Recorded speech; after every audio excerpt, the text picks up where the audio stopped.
Welcome to Talking Trail, a podcast about trail running by trail runners, brought to you by Summit Gear, your trail running store in the Blue Mountains. Welcome, guys. Hey, how's it going? This episode, we're going to be talking about tips and tricks for the UTA 100 and, actually UTA in general. All the races, yes. I'm doing UTA 100, so I'm very focused on it. But, for all the races for UTA. And, I guess by now all the training's done. And, absolutely. 72 hours till the taper. Yeah, we're coming into the last week before UTA. But this is really more about, I guess, strategies and plannings during the race and coming into the race. I think is really what we're going to cover, Rob. Yeah, I think everyone should have done all of the training that they had set out to do. So it's that saying, the hay is in the barn. Now we're just in taper mode. And we just thought we would share our collective wisdom gleaned over a number of years and races to give you some ideas about what we consider important things to do on race day or in the days leading up to race day. But speaking of which, how has your training been going? Training's been going well, actually. No, it has. I'm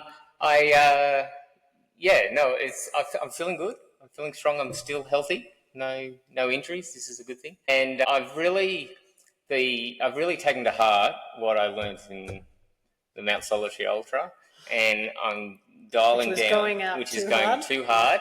And I've actually done a run since then, a long run, where I deliberately went out much easier. I ended up doing the same time, over 45 kilometres. So the back half felt a lot easier, I guess. So I've got to get the metrics right on my watch. I'm going to run by those no matter what I'm feeling, how excited I am, what the adrenaline is. So, and just trying to remember that it's going to be like, how am I feeling in 10 hours in? Mm-hmm. That's really, really how I'm going to try and take this one. So you're going to use your watch a lot? I'll use my watch in the first, certainly in the first 3 hours to make sure that my heart rate is in the zone where I want it to be. My pace is going no faster than what I want it to do, just so that I don't get carried away, as I often do.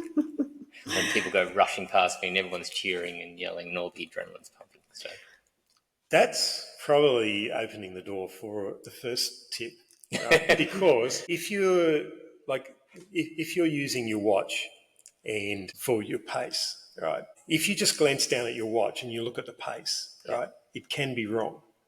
Because of the fact that, like with the satellites and all that, the sort of the variances and vagaries of that, it's sort of been proven that if you used your kilometre pace, so like last kilometre, so if you have that setting and you might want to just play around with your watch in the settings of what's going to appear on your screen. So that if you scroll through and rely on that, so it says like the last kilometre or cumulative pace is also another one, because, obviously with a lot of vert, such as running UTA in any of the distances, it won't look anything like a road half marathon or a 10K or a road marathon or anything like that. So, cumulative is actually a whole lot better, or the per kilometre pace rather than what is it showing right now.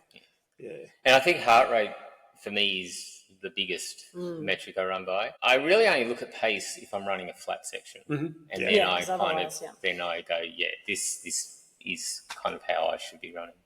How's your training going? For the 22, I'm in a bit of like a shoulda, woulda, coulda phase, that way you're like, could have done this, could have done that harder. But no, I look overall like good. Only final kind of few days before kind of have to start to chill out and get ready for it. I'm excited for it. Really want to. I'm actually probably not going to do as much off my watch, go off more gut feel. Yeah. It is a shorter race, so I think you can lend yourself to just listening to yourself a bit. But last year I did definitely gun the first bit and had to get myself to the end. So I want to I've been trying to work out that balance of what's a gunning downhill that can still get me up the back end without losing time. Because there is a bit of time to be made on the flatter section once you get to Federal Pass. Yes. Yeah, that's lovely. That's nice. And it's flowy and undulating, right? You can't say people wouldn't like to say it's flat, especially if you're doing 100 miler. Relative to the hills that you just run up. True. No, it is a lot better. And how disciplined are you if you're running alongside someone who takes off in front of you? I know what my limit is, so I'd obviously push till the limit, and then if they're that faster, then I let them go. But I would give it a crack till the limit. Okay. Yeah. And I feel in a like I find it easier a bit to pace like a 22K race than the longer ones, because I feel that they're the ones that kind of can bite you in the butt well down the track, Yeah. further Yeah, down the 100K, track, if you go out the first 10, you're going to suffer, and you know that's too hard. Yeah. So, I think the shorter distances do lend themselves to, you can kind of burn more because you're not out there for longer. But they are probably higher VO2 max in some ways. It'd be interesting to know. Yeah. And Rob, how many UTAs have you done? 6. Oh, nice. Yeah. So 6 of those 15 total, right? So nearly half Yeah. of them, yeah. 6 all 100? Or 100. Or 100. Yeah. Bit of a snob that way, I suppose. You wouldn't look at any other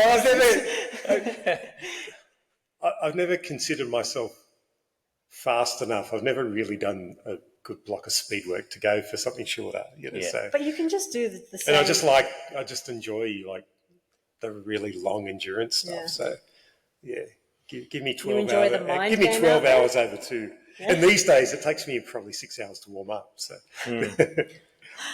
What is it about the 100 though? Like, is it just being in your mind for that long? Is it just like why? oh, I think just because it's so varied and it's a real test of you, and I always said after the first 6 hours or 50 Ks, it's all mental. It's your training only gets you so far, and then all the rest of it is mental. Yeah, I think I've always been drawn, like even as a kid watching wild water sports, I would watch they'd always do once a year the Hawaii Ironman. They went right through the night and people were doing 24 hours. And then whenever there was anything that was like super long, that always caught my attention. And then when I got into running, it was like, I was telling someone a few days ago that City to Surf was my biggest race of the year when I first got into running. Me too. Yeah. It was like 14 Ks, wow. No, like I've to do 14 Ks and training runs was like 5 was a big run. Yeah. So I was doing that, and I was training for a City to Surf when I met someone who said, "Have you heard about this 6-foot track?" And then I was like, "Okay, well, that's a good goal. Oh, that sounds awesome." So then I was attracted to that, and then so I did my first 6-foot in 07, and then the next year they'd announced, "Oh, we're putting on this 100K race." It's like, incredible! No one in my circle had done 100Ks by then. And so then it's like, yep, sign me up. So I did the first North Face 100 in 08 and and just kept going back and then moved on to other things. So, which is where I'm at now. So very good. So we got some wisdom from you today, of course. Hopefully, maybe it's you don't have to learn the painful lessons. Yeah, exactly. Share with them how we'd learned them. We might be able to share some stuff even for the guys that are doing their first miler with the UTA. Like I know we haven't done the UTA miler, but we've both done milers. And I just signed up last week for my next miler, which I'm super excited about. So. Which one? Lonely Mountain. Yeah. So the Lonely Mountain Ultra miler. So I'm now pursuing the one ring. Oh, yeah. For the miler, you get a ring. So it's like, I did the Chasing Punamu for Tarawera and to get my jade. And now I'm pursuing the ring. So, So I did my first track session, I reckon, since before COVID on Friday. Good. Sounds like the motivation's back. Yeah, well, I'm referring to the 3 Fs. So it was focused, then fit. So get focused, get motivated, and then get fit. So that's like doing the training and all of the training, not just going out and running every day. And then get fast is the third leg of that. So that's what I'm going to be working towards. But super excited. We've loved heading out at Lonely Mountain. It's such a good vibe, good community, and great organisation, great committee. So I'm super excited to be able to actually race there. So very good. All right, let's get into it, shall we? So before we break it up into not just race day, but also pre-race, there's some really important things that happen before race day. And if you get that right, that just helps with the stress and the nerves, and can help, halfway through, or especially if you're doing 50k, 100k miler, getting all the I's dotted and T's crossed just helps so much more. So in no particular order, I'll just run through some things and then get your opinions on them. So first one was about poles. Probably too late now, a week out from the race day, as to whether you should go out and buy a set of poles and then start learning how to use them. I think if you haven't used poles, then don't start on race day. So this is really about people maybe that are thinking about, should I take poles or should I not? That don't use poles. Yeah, so we'll come back to poles in terms of the race, because I do want to, because I know we have different opinions around that. So my note on this one in terms of pre-race was to have gloves. So I've found, particularly if it's been a really either dusty or particularly sweaty, hot and sweaty, probably more so for the 100k and the miler, then you can get quite a bit of chafe on your hand from the strap of the pole. So having gloves, even just those sort of like the weightlifting gloves, fingerless gloves, just something with a little bit of padding or protection for or the lecky poles. The time of wrist. Yeah, well, if you've got the lecky poles, they've got the shark skin, is that what they call it? So that's like an inbuilt part of the product. So.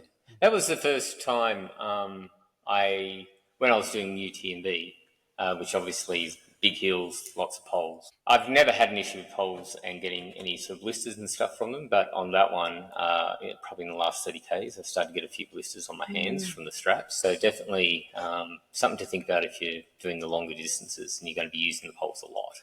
If you're only going to use a little bit, I don't think it really probably doesn't really matter that much, but it's definitely, if you're going to be relying on those poles a lot, maybe for people doing miles and stuff, they might want to think about just having something to protect them against blisters from the poles. Yeah, and because I think if you have the attitude of, I've never had any issue with blisters or chafing in all of my training, but then you go, well, your training, you've only gone up to 40 Ks or 50 Ks and you've only done 8 hours and you're about to do a miler where you're going to be out there for 24 hours plus potentially, then it's a condition that you've not been in, what I experienced. What do you think for someone who's still feeling they've been training on poles, but they're still feeling like a little uncomfortable with it? Do you think when you've just got that little bit of discomfort, but you're committing to 100k or 100 miler, like, is it worth doing it? Or if you just don't feel comfortable, don't do it? Rob? I would say if you think you're going to be doing a lot of hiking on the back end, I think it's worth having the poles. They can make a big difference and just give you that extra push up some of those hills, particularly the last coming out of like Jamison Creek and Lura Creek. I think the poles are worth it, and I would lean more towards having them than not. And even the other way I think about poles is maybe earlier on in the race, like coming up Nelly's Glen and stuff like that, is like, can I help save my legs for the back half? And that's kind of how I think about poles. It's all about preserving the legs for as long as possible so you can run as much as you possibly can. But also when you do get to a point where you hit some hills that you just can't run anymore, then the poles, I think, are a bit of a lifesaver at that point. So you only use them for uphill? I only use them for uphill, And yourself? Uphill, I did use them, and again, for the people doing the miler, I did use them at Tarawera on downhills. So they had some... It's tricky. Well, they just had some really deep stairs where, like, you could easily have had another riser in between, So they're like big steps down. And 130 Ks in, my legs were really cooked and a bit like jelly, and then having to like really like drop down to. So then, I was absolutely using the poles to go down the stairs. Then coming off. And now you've mentioned, same happened with me in Cosy 100 last year. It was the very last couple of kilometres was down these ridiculously stupid stairs. My legs were really, really tired, and I used the poles to lower myself down the stairs. And I can imagine we might see some people doing the miler who would probably just use it almost like for self-preservation and staying up even on federal pass, like before coming up to Ferbers at the end. They're just still using them, Yeah. Well, All right. Next one is a bit of a quirky one, but I pick out what my race socks are going to be, and I wash them twice. Once. is that more This is superstitious? superstition. No. It's learned from experience, the painful way. So, normally I'll get home for a run and I'll just rip my socks off and they go in the wash pretty much. Like I just stretch them out, so they're not bunched up, but they'll either be inside out or normal. Mm-hmm. And either way, inside that sock, you could get sand and grit and, bits of paspalum or whatever that's still in the sock, even though it's washed, it smells lovely, you've dried it out on the line, and then you put them on, and especially if you've washed them the way you wear them, and it's got a teaspoon of grit inside the sock that didn't come out in the wash, and then you go and put that on, and now you're going to wear that sock for 12 hours.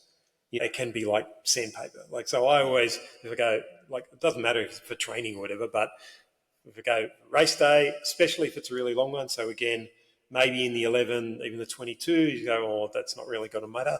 But if I'm doing an ultra, then I don't want to be bringing to the start line grit and sand and stuff and seeds and things inside my sock, and know that that's going to create a hot spot or a chafe point. So yeah. Do you guys have lucky socks? No. You don't run in your... No, I don't really have superstitions. Although I'm sort of person that if I've had a good race in a certain outfit, I might try and wear that for a little while. But then invariably I have a bad one, and then I'm like, well, that's no good anymore. Burn it, so, Yeah, I don't have lucky socks or favourite socks, but I do have race socks. Yeah. So I have some socks that I think that's lucky socks. Well, maybe, but it's sort of like, you finish, whether it's a training or a long training run or a race, and you go, my feet felt really good with that. Like there was enough padding, or the elasticity's in the right spot, or they're blister free or whatever, and that's the best outcome. So it's like, okay, well then the socks that I'm going to wear. Same as my shoes. I had maybe we're going to touch on this, but since we're talking about blisters and stuff, I've had experiences where at drop bag I've had a extra pair of shoes well into the race, and so that has helped me before when I started to get a bit of a blister spot, and I changed my socks and my shoes. And also, again, doing UTMB, I found that just putting on a new pair of shoes, my feet felt, at least for the next half hour, felt so much better. Yeah, fresh. And the aches and pains were kind of disappeared for a little bit, but they then came back, but it was just the different pressure points of different shoes. So that's maybe something that people might want to think about if they're doing a distance that's a lot further than they're used to. Particularly milers is maybe at the halfway point having a different pair of shoes and socks if they want to switch it up. That sounds like a good idea. Yeah. Yeah, so I would do that as well, because you never know what's going to happen. You could have like a lace gets caught on a twig or a rock or something and tears, or you could actually like rip open the side of your shoe or something like that. Or they just, they're not feeling good, or because of the creek you ran through and now it's all wet or whatever and your feet are going pretty. So my advice is, even if you're hoping to complete the whole run, whether it's a miler or 50K, then I would still put a spare pair of shoes in my drop bag. What else would you have in your drop bags? And socks. Shoes, socks? Socks, yeah. And I know you're going to touch on this, but one thing that even if I had a support crew, I still started to use drop bags in case the support crew don't get there, because the traffic can build up. So I think that's a really good one, because the support crew can always go and grab your drop bag. Yeah. Yes. And knowing that it's going to be there, even if they're not, I think it's just peace of mind. I've never had a support crew not make it, but it's nice to know that if something was to happen, I had an accident, whatever, I don't know, or you're just live tracking heaps faster than it's saying or something. Exactly. So I'm having an amazing race and I'm flying through. That's true though. Think about that. So if we talk about the UTA 100 course. So you've got a checkpoint down on Megalong Road, Yeah. right? Megalong Valley Road, which is now opened 2 lanes, but has been closed to 1 lane for Long time. a long time. It's quite a distance to get, in terms of time, to get from Katoomba down to Megalong Road. Yeah.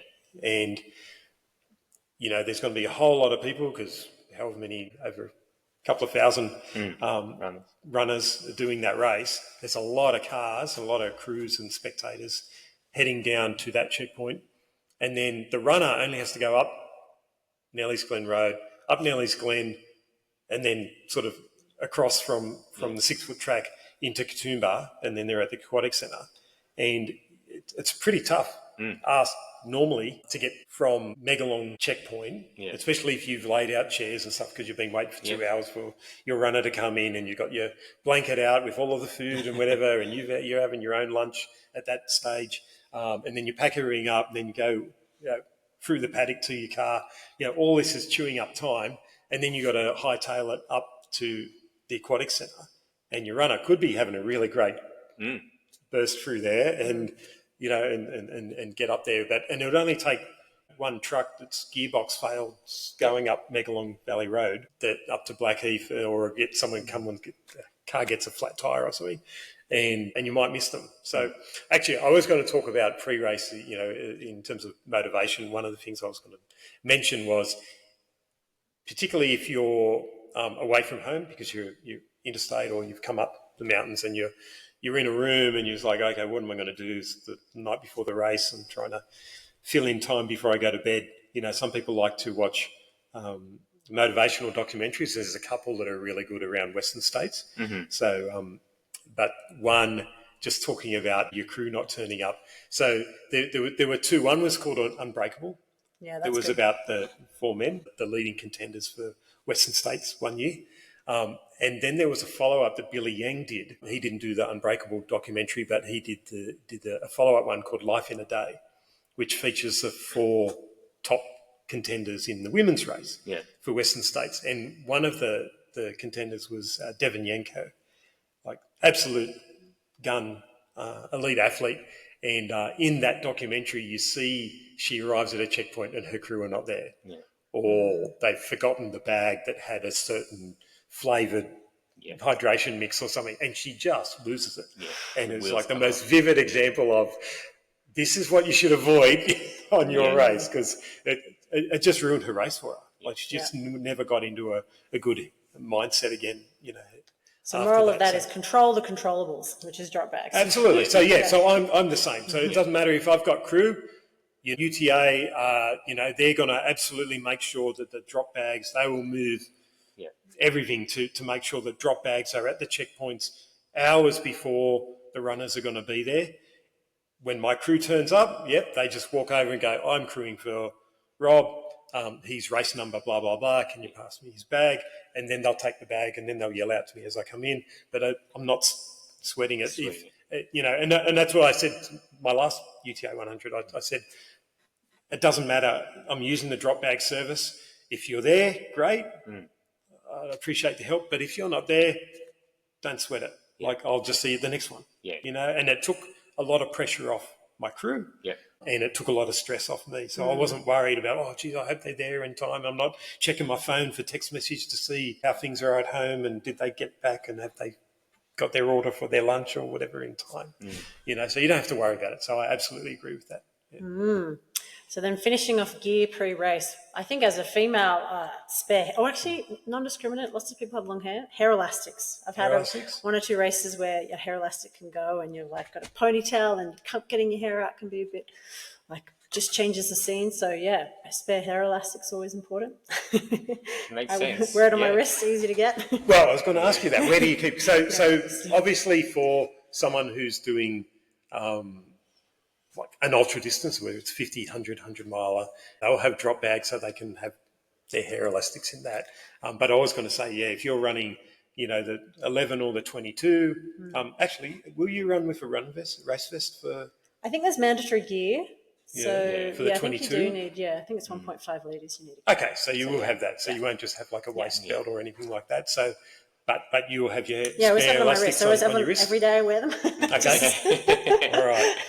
I thought you were going to talk about, and people, in actual fact, people who are doing especially the 100K or 100 miler with their mandatory gear, but I suppose, even people doing the 22. So I actually, even though I always have short hair, I use hair elastics to bind all of my mandatory gear. So I put them inside separate Ziploc bags, and then I'll use 1 or 2 or 3, depending on the size of it, elastics to wrap that and keep it tighter and smaller. So they're all tiny inside the bag. If you've got your Ziploc bag or whatever, either write on the outside of it or put a piece of paper on the inside that says thermal top, thermal pants, rain jacket. So when you get caught at the mandatory gear check, it's going to be 1 or 2 places. You don't want to be held up, particularly if you're trying to do a good time, and you want to minimise, the time that you sort of stopped and waiting around. If you just you've got 5 different bags that all have this black fabric inside, you've got no idea what it is, and you've got to open the first one and go, oh no, that's not it, and open the second one because they've specified. So having it marked or labelled in some way what's in each bag saves you the time. But using the hair elastics or even thick rubber bands if you can get them, just to keep everything really nice and small in the mandatory, Good idea. In your run vest. Yeah. And I guess the other thing I think we probably all do differently. I'm probably the earliest. I pack my bag of all the gear probably even a week out or even more. When I'm just getting excited, I think of my gels. I have a little running bag that I this is the one I'm going to use. And then as I start to put my mandatory gear all in a bag. So I don't really lay it out on the floor, but I kind of have it all in one bag, and that's the bag for go day. Do you guys do that, or are you the night before, the morning of? I'm definitely the night before. Because then it's all fresh in my mind where I've put everything exactly. I generally put things in the same spot anyway, but to me it's just part of the process of just getting ready. So definitely the day, if not the night before. I'll do all that, and I'll also waters and I'll have, because I use scratch high carbs, I'll have that in servings, all ready to go. I always use Ziploc bags with gels for the different drop bags or aid stations stops. So it'll be okay, this is Megalong, this one's for when I get to aquatic centres, because then I can just throw everything out and grab the new one, and that's got all the right stuff for me to get, let's say, from the aquatic centre to Fairmont, and then Fairmont to QVH, and then QVH to the finish line. So I have that all planned out, and with what generally should be the correct amount of carbs to consume. I guess the only thing that can happen is sometimes during the race you feel like one thing more than another, but anyway, you make those adjustments if you have to, but I like to have that sort of mapped out and planned out, more for my crew actually than me. I can kind of work it out pretty quick, but just makes it easy for everyone. Yeah, good. How about you? I'm getting better at it. I've always been the night before, and for a week beforehand, I'll be like, okay, I've got to get up at 4 o'clock because I've got to leave from home and get everything ready, and then get the drinks out of the fridge that I've prepared and all of that, and then drive up and park the car, and then hang around at this because I want to be there early in case the traffic's bad or anything. And so I'm thinking, okay, I'm going to wake up early, so I need to go to bed early. So you know what, I'm got Friday night before UTA 100 on Saturday morning. I want to be in bed by 9 o'clock. Yeah.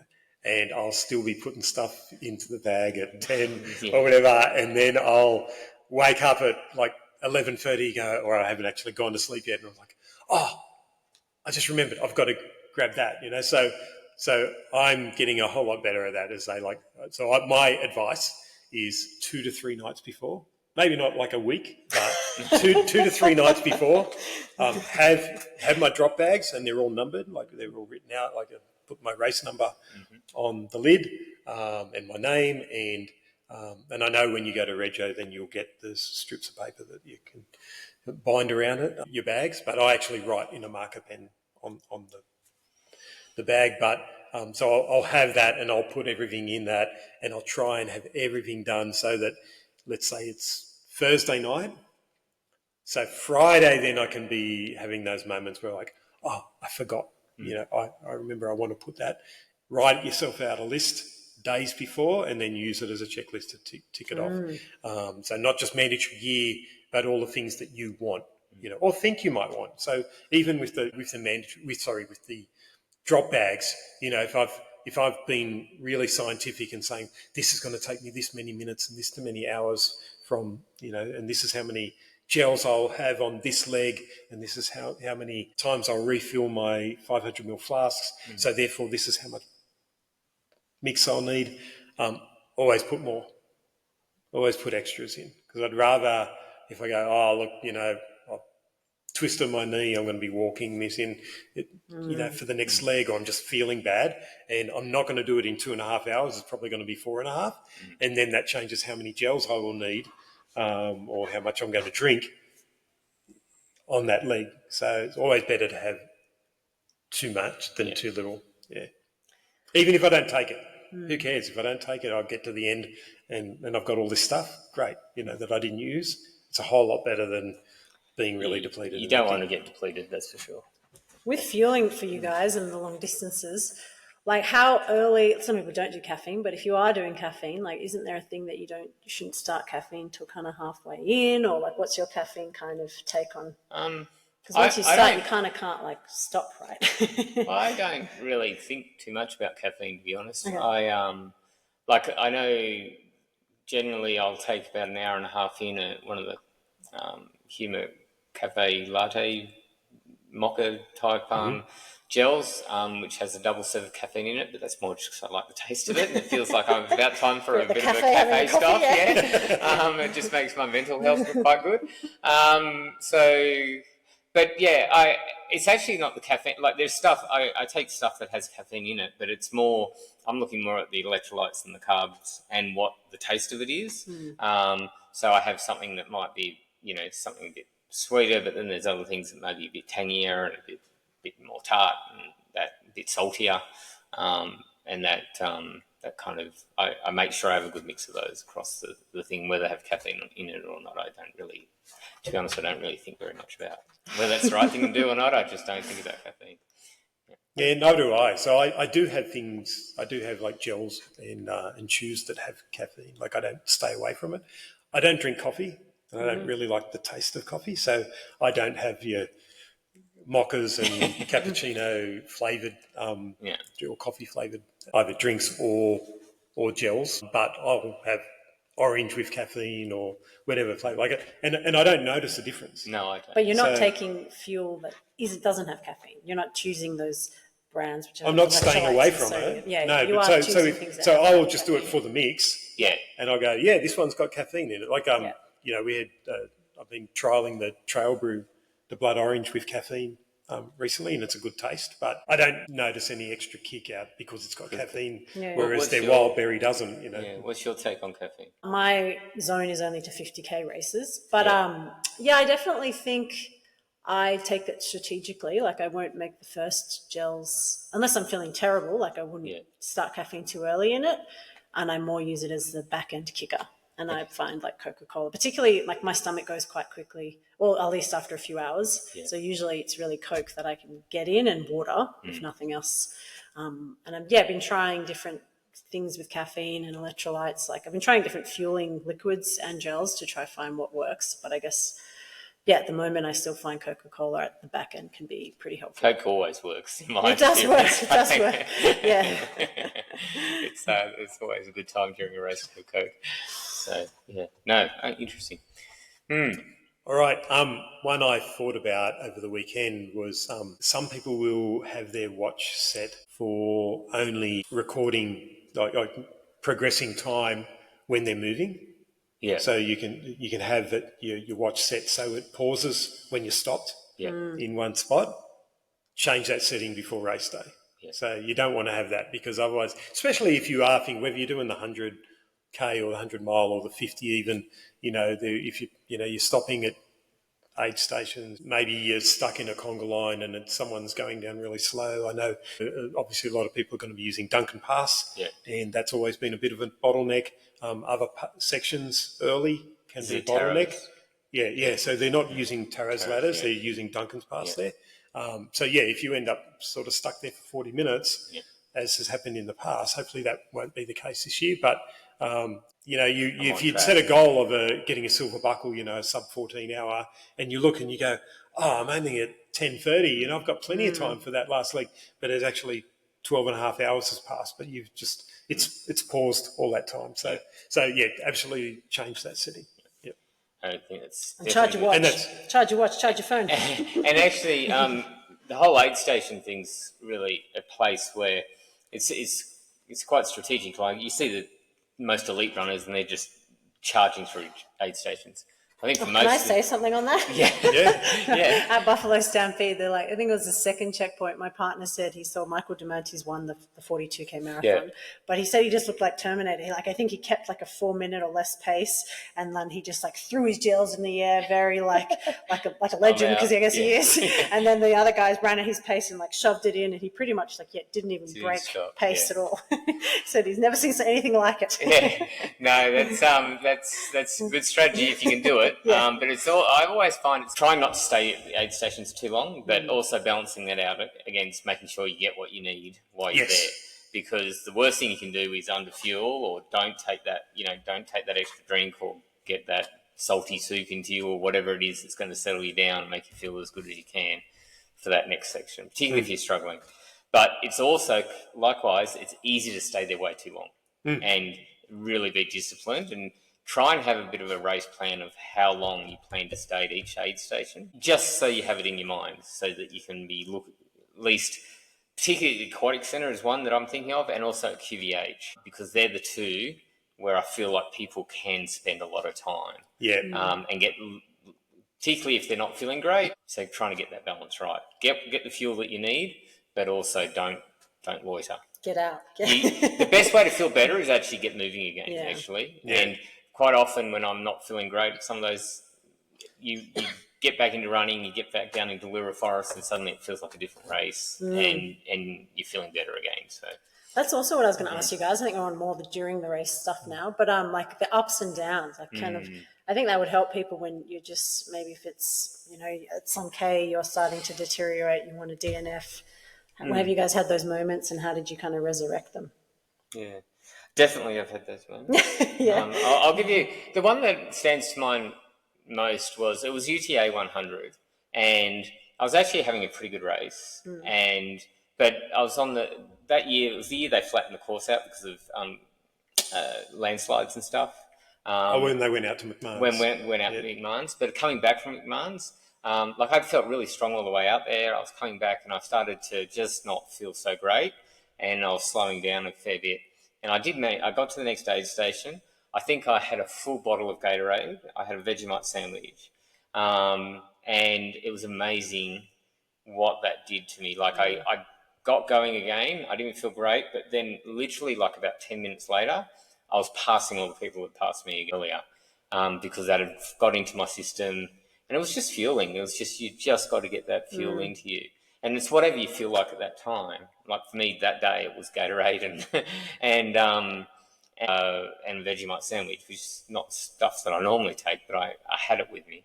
So maybe it was good that you didn't get into the mindset of like, I'm going to DNF here. You just like eat and then kind of just, I guess, not overly think it, just keep moving. And throughout the rest of that race, every time, like there were times invariably, like what you notice, particularly in the 100 or the milers, is, you're running around people and they're going past you, and then an hour and a half you're going past them. So people are having their highs and lows, and you've just got to know that that's going to happen to you. And really it's about thinking, okay, I'm not feeling great. What is it? And trying to get, is it more electrolyte that you need into you? Is it more just fuel? And invariably I think it comes down to either you need more fluids or you need more energy. And taking, even if you're not feeling like it, the worst thing you can do is just stop eating. If you're not feeling great and you stop eating, because it comes downward spiral, because it just spirals out of control very quickly. You're almost better, like if you're not feeling nauseated, to keep eating. If you end up throwing up, then so be it. But then you'll probably feel better afterwards, and you can get food into you again and keep going. So it's just doing those just making sure that you're getting the fuel into you, and invariably I find that's the the thing that stood out to me was every time I fueled, I was then passing people again, and it was it was really obvious during that race. Yeah, I've changed my thought about, since doing milers. It's probably more exaggerated than even the 100K. But I'll tell people now, every time you're having negative thoughts, consider that means that you're underfueled, that you need fuel. And that's why you're having those negative thoughts. But I actually use the mantra, and that was going to be a tip, have a mantra that something that's going to, it might have been your why for you doing the race, or your why that got you to do all of the training for the race. And this is irrespective of whether you're doing 11 up to the miler.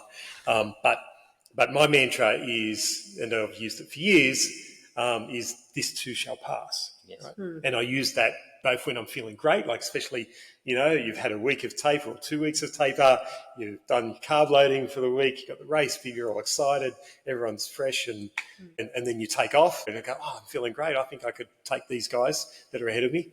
And I have to go, no, this too shall pass, right? But also when things are going bad. So which leads to my next tip, which is don't run with a friend or a family member. Really? Yeah. Different if you're pacing. So let's say you have signed up for the UTA 11 because you're doing it with a friend, and you've done it before, and you normally run marathons, whatever, and you think, look, this is not a big challenge for me, but for my friend, this is a step up from park run or whatever, and you're there to pace them and just you're going to do the whole thing with them. Absolutely. Run the whole thing with them, enjoy it together. If you've been training with a mate or a family member, and you're doing, especially again, more so 50, 100, 160, the miler, because of the fact that you are going to have low moments. Even if you're keeping your fuel up, you're still going to have ups and downs, waiting for that fuel to kick in and get in your system.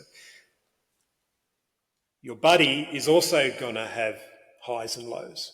Yeah. If you make a pact to stay together, then the two of you are going to have the slowest race you could have had. Yeah.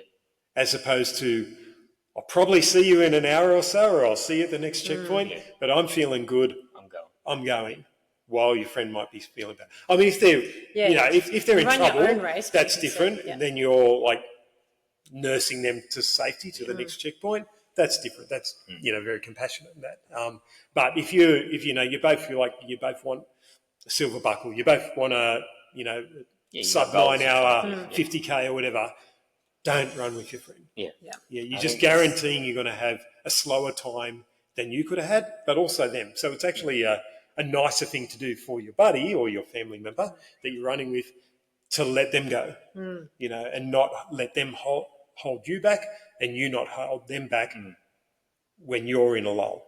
And knowing that your body can recover, like I've been in some pretty big lows and come out pretty strong on the other side of it, and you just don't, knowing that can happen. I think it's good to have that in your mind when you are struggling through a hard patch. That as you knowledge said, is power. This too can pass, and once you realise that you can come out of these slumps, then that's a big win. Sounds like you're both saying, like, everyone will go through ebbs and flows. So the more that you can just, like, it's kind of I'm sure everyone's listened to, like, the Courtney Do Waters with, like, the pain cave being a positive experience. So just kind of probably being open to the flows of, like, oh, I'm feeling crap now, but probably lots of people are feeling crap, and we'll just kind of ride this and just, I guess, not overthinking it. Just and she often says things like troubleshooting, and that's what's going on, and working out what it is that you need that will help bring you out of that. And speaking to your mantras before, I always resonate with Lucy Bartholomew's one of, like, sip, sip, nibble, nibble. Like, I used to be someone that would just smash the gel quickly. And even though I only go to 50Ks, like, I have been more, like, just sipping and nibbling and, like, doing it slowly, and I find that's good. Yeah. And I like it. It's just an easy little thing to remember. Sip, sip, nibble, nibble. And that helps with those ebbs and flows, or peaks and troughs of the sugar high and then the depletion. I think some people are really calculated. They're like, wait till the 40 minutes and then I'm going to have the whole gel, whereas you can maybe then just... Yeah. Actually, I'll talk about that. There was another tip I was going to talk about during the race. So there will be times, I even think probably for the 22, people doing the 22, you might get it a little for the 11. I'll take your opinion on that. But more so for the longer, like just I'm saying that because I don't think in the 11 fueling during the race is really so much of an issue, right? 22, yeah, it is, But what I was going to say is don't be so rigid with your times. If you set like every 30 minutes or every 45 minutes, that's when I'm going to have a gel. Every 15 minutes is when I'm going to have 3 big mouthfuls out of my flask or something. There will be times when you'll be stuck in a conga line. Like there'll be, some bottlenecks or some, you're on single track, it's closed in, like Federal Pass and such. And I was talking about that yesterday on our run and just telling Amy while we were running, said, if you're stuck here, don't get frustrated because you're stuck behind some people slower and you're faster. If you can't pass, that's the time to fuel. Yeah. Because you're not going to be running, you're not running fast, right? So rather than sort of using all this nervous energy or getting frustrated and stressed out because, I want to pass, but it's, I can't, then go, okay, if I was going to take a gel at 12:30 and it's 12:18 or it's 12:21, then you go, all right, I'll have it now. I might be having it 8 minutes early, but now's a good time to have it.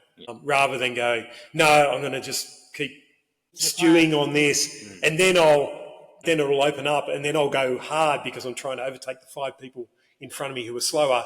And now's when I should be having a gel, but now I want to run fast. And then I've got to take it out, and then I've got to pack it away, use gel packet and stuff.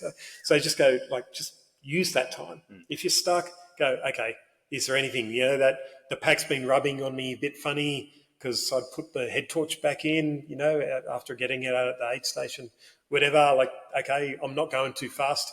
Now I'll just correct that so it's not going to annoy me for the next 4 hours, So just use those times rather than getting stressed about the fact that you're stuck you're on a bus, Yeah. Yeah, I feel like in that too, you've got to remember that we paid to do this, so you got to have fun and find the enjoyment in it all. Yeah. Just touching on Rob's point, I did the UTA 51 year, and that sort of happened going up the Fernbauer. There was a bit of a conga line, and I remember getting frustrated. And as soon as I could, I ran really hard and passed so many people. And as it turned out, again, I run too hard for too long, and by the time I got to QVH, and I remember just thinking afterwards, okay, I should have just. There's so much racing still to do.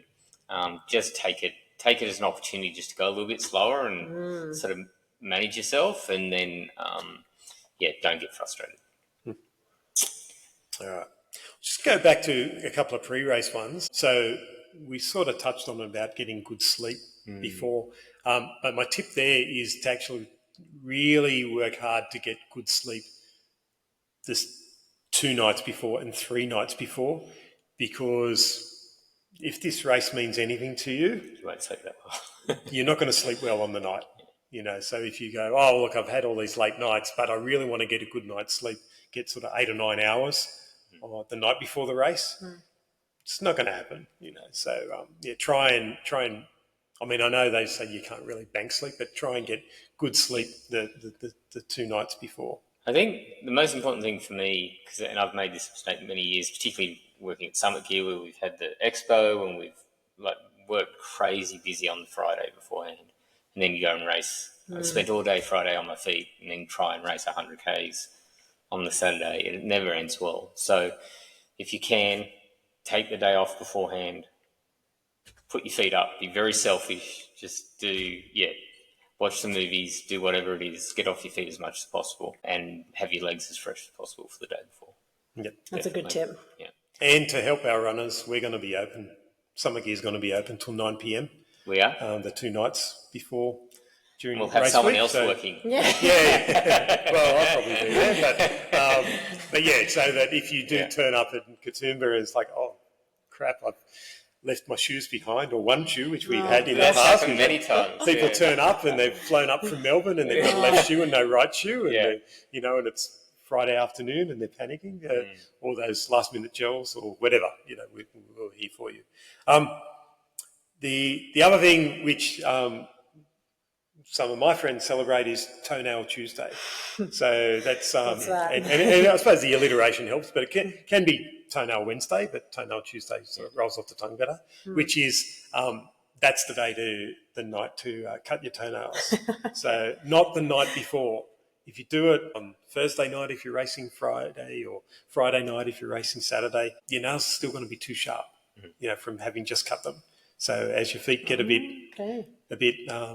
pruny or swell up, then you don't want to create spots where you're just going to get sore feet. On the morning or the night before, and I don't know if this is going to be a bit controversial in some households, but I've learnt the hard way to remove my wedding ring. Never. And so removing jewellery and any rings. Mine, but that was a different ring. Well, I hadn't thought to do that, and then it was actually a UTA 100, and I just sort of, I don't know, come around a bend, and I think I tripped and I reached out to grab the railing. It was sort of, around Wentworth Falls, and I just whacked my finger into the railing, and I was worried that maybe I'd broken it or whatever, but it started swelling up, and I was like, and kept swelling, and I was thinking, oh shit, I'm going to get this cut off. I'm going to have to go to hospital and get this cut off. So I was running along with my hand up in there, trying to get the blood not to pool up there, and then I'd get to the aid station. Actually, even before, because it was middle of May, it was quite cold. So anytime I came across any water, like if there was a tap, I'd run my finger underwater just to try and keep the swelling down, make it cold. And then I'd get to the aid station, put my hand in. Have you got any ice? Great. Because I was holding ice in my hand and keeping my arm up like this, just thinking, I want to save this, So then it was like, okay, after that, if I'm doing any big races, take that off. And I've heard of people also who've had like a necklace and then running with a vest. And sometimes you're just like sort of yanking your vest out of the way or whatever, and then you get to the end and you're stripping off and you're having your shower and it's like, oh, damn, I've lost my necklace. So just remove jewellery. Yeah. Fair enough. Another pre-race one that I've been recently trying to do more is drinking lots of water the day before. Okay. And obviously the morning before the race. But just making sure sometimes you can just not think about it the day before. But you want to make sure you've well hydrated, and in the morning I even take a disposable bottle, which I never like to do, but for the race, so that you're kind of drinking up until the moment. So you're very well hydrated before. But you've got to do that ratio to the toilet as well. Yeah, that's right. There is a fine ratio there. That's right. So Big cues at the toilet. you need to learn that. What do you eat the morning of a big race? So I used to have toast. I would have 3 pieces of toast with and white bread for the carbs, even though we normally have multigrain or wholemeal. But so I would have white if I had it in the house, and have either strawberry jam or honey on it. But more recently, like the last sort of 6 years, I get the Uncle Toby's oats, the microwave, 90 seconds in the microwave, and then just add milk, and I add extra honey to that, irrespective of, even if it's honey-flavoured oats, I'll add a bit extra honey. So just more carbs. I know I'm having milk, but, this is like an hour to 2 hours before race day, and that seemed to be working well for me. Yeah. And I do the microwave stuff because it's it's easy. I don't have the time to, particularly if you're in an apartment or hotel. I used to do more cereal, but I found, particularly if I'm very nervous, I can't even fathom it in the morning. So sometimes if I'm really nervous, I can usually get at least toast and a banana and a coffee down. Yeah. But I do the kind of the oat stuff. But sometimes I'm just wake up and I'm like, oh, could not even. Well, I have the banana on the drive. Yeah. Or when I get there, but I'll have a banana as well for that, and then I'll be drinking, carb-laden drink. drink. What about you? I'll have a coffee, like a latte or a flat white, and I'll have oats with. I use brown sugar and a bit of salt, and that's it's not salt, nice. A little bit of salt with the brown sugar. It offsets it nicely, it's like a salted caramel kind of. Exactly like a salted caramel oats. Yeah, it's actually quite good. So that's my go-to every time. Yeah, and I don't deviate. That's it. No, it's good to keep that, but like, you don't want to get that wrong. No, that's Just got to right. get something in, go to the bathroom, Exactly. go to the race. Exactly. All right, one of the things we've debated about in the past is using poles. All right, so obviously too late to decide, I think I'll start learning and I'll buy a set of poles just, the day before the race. But irrespective of that, there are differing opinions about when people will take their poles. So I hear people say, I'm just going to leave my poles in my drop bag for QVH for the 100. Other people say the aquatic centre. My view is to take them from the start. So again, this is specifically for the 100, right? Or if I was doing the miler, I'd have them from the start as well. But if I think about, I think about the 50. So I'm probably not going to use them in the first half, but then I'll have them for the second half. In the 100. So really for the 22 would be the same. So it's on that 22 course is where the poles really would come in as a benefit. So I would have them so that I'm taking them out when I hit Jamison Creek, and then For the uphill. for the uphill, and then I put them away at the sewage treatment works. Yeah, I don't use them for the last bit. But My philosophy is simply, if I can run it, I don't use poles. So if I was just doing the UTA 22, I wouldn't take poles at all because I can run that one.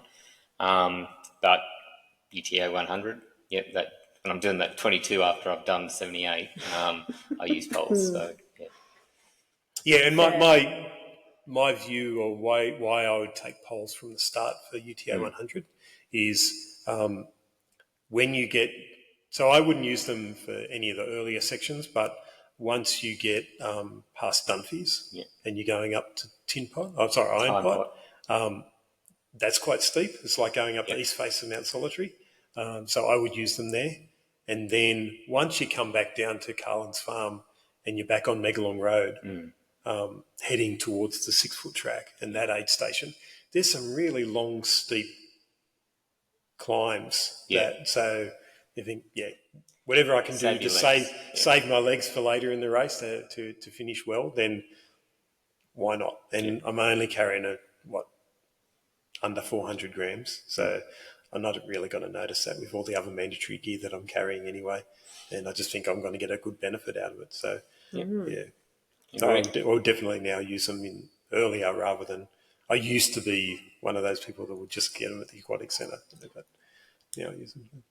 So is that all the pre and during? Are we up to the post-race? What do you eat? No, so Final? we've got... so one thing that I had was... and I've talked about it in terms of the training, like doing the math training. So nose breathe early. So I find like with all of the adrenaline of the race start, being in the corrals and in your waves and all of that, and everyone just takes off, as I said, like you're all fueled up and excited. You finally get to do this race that you've been training on for a long time. It can play with your heart rate. And also, sometimes you just can't rely on how well your watch is, particularly if it's a wrist-based heart rate monitor. I always just go, all right, if I can nose breathe, then because even like right from the start, you take off and you're heading up Cliff Drive before you turn around and come back, and I hear people and they're just like puffing like a train, and you're a kilometre into it. What are you doing? You're doing a 100K race, So I will just like nose breathe, like more so than looking at my watch. But it's just a reminder, take it easy, beyond the sort of another mantra of I've still got 98 Ks to go. I've still got 97 Ks to go. So, don't be stupid early. But, so I do that nose breathing early. That rules out any vagaries or discrepancies in the watch. Another one which also might upset some people is I think for any of these races, whether you're doing 11 or the miler or anything in between, no headphones. Maybe the miler might be the only one that I would say, fair enough. There's so many people involved in all of these distances that you're never really likely to be completely on your own for hours on end. And you don't want to be that person, and I won't swear, but, like I'm sure we've all experienced it. We're stuck on a single track, and someone can't hear you and then you think, why is this guy not moving over? And they're just happily in their zone. Yeah, it can And affect the culture. and you've got like 10 or 15 people backed up behind you. And I've even seen it in 6-foot track, and you just go, come on. And then you finally get up to them, and they're completely noise cancelling because they've got their earbuds in, There are those shock ones now, though, that supposedly you can still hear, right? Yeah, but also, people like I've met some, I know people that have made lifelong friends from doing races, That's one of my and you favourite. spend 5 or 6 hours on the trail with someone, and you're going to learn their entire life story, and you won't do that even with I've got the aftershocks, and yes, they're bone conduction and your ears are open, but most people, if you come alongside someone and they've got it, you just think, okay, they're listening to their podcast or their music, or whatever. Yeah. I'll just keep going. So you're not really open to those interactions, really, So I just think, especially, even if you are going to use them, don't use them on single track. Yeah. In sections where it's closed in, wide open fire trail, go for it. Move to the side. Don't block people's way. Yeah, but it's not a rule now, though, right? I don't think they have. I don't think so. Yeah. And I think for the miler, to be fair, some of those people are going to be out there for an awful long time, and they may well be going right through the night, and they might be on their own. So fair enough. So if you want to carry them, but I think for the shorter distances, don't be a goose. Don't take. On that thing before, you were saying how you make good connections. There was this great meme the other day about you're in a race, and then you form best friends with this person, and then you end up following them on Strava, and you spend the rest of your lives just liking each other's activities or whatever. Mm-hmm. You don't really, you might never see them again, but you just have this DNM where you tell them everything and they tell you. And I feel like every long distance kind of runner's had those experiences where you're just so open out there, especially I'm sure for the milers when it's overnight and you experience a lot together. Yeah, you can have in those big long milers, you can have a really long, detailed discussion with someone, and you never know what they look like because it's pitch black. You learn their whole life story, and if you saw them the next day, you wouldn't know who they are. It's like that church confession, right? When you're next to each other's rooms. Well, I had that at Lugo. I did this entire lap. I ran for 45 minutes chatting to the guy that was directly behind me, but it was night. And I said, when we get up here, I'm going to stop and turn around so I know what you look like. Because I had no idea who I was talking to. One thing I wanted to touch on that we've sort of covered, a lot of it was around the fueling and the drop bags. One thing that I've learnt from a whole lot of people, not only my own experience, is have a lot of variety. Because we probably all know that person who says, no, I just need the one, I drink the raspberry flavoured one, and that works for me, and I don't like anything else, But, they might well find that after 12 hours of drinking just raspberry flavoured drink, now then their stomach's turned, and now it's like, I couldn't possibly consume that. So have a whole lot of different flavours. If you're doing one of the, probably more so the 100K and the miler, have some real food, not just gels and sports drink. But definitely. Do you try and mix things up? Again, only up to 50 Ks, so not as important as for those 100K and milers. But I would say I've definitely been sick of many different gels and liquid drinks, so I wouldn't say I found my... I try and not become too dependent on one thing. So, I'll have sports drinks, I'll have gels, and I'll have real food. And sometimes I feel more like real food, sometimes I feel more like sports drinks, sometimes I feel more like gels, but I have the options. That's good. All right. I think we've covered a lot. Certainly more than top 10 tips. Everyone's going to do amazing races now. I know. Best of luck to everyone. I know. Yeah, best of luck. Yeah. Actually, let us know. Let us know what we missed, that's your go-to tip that you'd tell your friends and training buddies. Let us know. Let us know what you think about the ones that we suggested. If you used it during the race and it worked for you, give us that feedback as well. We'd love to hear it. I do have one last one, and it's really UTA specific, and it's because it's about 2 degrees when you're at the start line, and you actually can be there for a little while because you've you've had to get into your wave, you've gone into the corral, your support crew's gone, and they've taken all your jackets and everything with you. I just like to have some arm warmers in that situation, because you can get them on and you can start running with them. And when you get hot, you can just take them off and shove them into your pack. And it just, for that 10, 15 minutes that you're standing at the start line, it can really make a difference. And even the first few Ks. Yeah, and the arm warmers, they're easy to get off. You just pull them off, and you don't have to, worry about jumpers or jackets or anything. It's just, I think that's just, I've always done it after standing there freezing to death at the start line for 15 minutes before the race, which I don't think is ideal. Yeah, that's a really good tip. I do that now too. So I use the arm warmers for that reason, that you can just pull them down. One year I actually wore the long sleeve thermal that I needed. Yeah. And I got you just get too hot. I got 8K into it, and I'd sweated in. I got really warm, and then it was wet, and then I had to strip it off at the aid station. Actually, I didn't even bother getting to the aid station. I think I took it off around landslide that year. So I just stepped off the track, took the vest off, took that off, and then I had this wet thermal to put in my bag, which then made it heavier. And, so then, got the tip about the arm warmers. Because even if you start out and especially say if you're doing the 100 and you run up Cliff Drive and then, a couple of Ks in, you've pushed a bit, so you pull it down and then you drop down into the valley floor and it's 5 or 6 degrees cooler down there and you're not moving as fast. And then I'd just pull it back up until I warmed up again. So first really hour and a half to 2 hours, I might have kept them wearing them, but it's just pulling them down and taking them up. Yeah. Good one. All right. So hopefully you get a lot out of this. If you do enjoy this episode and the topics we've covered, give us a like, subscribe, share it with your friends, give us that love electronically. We feel it. And have a great race. Yeah, thanks for listening. All right. See you. Bye.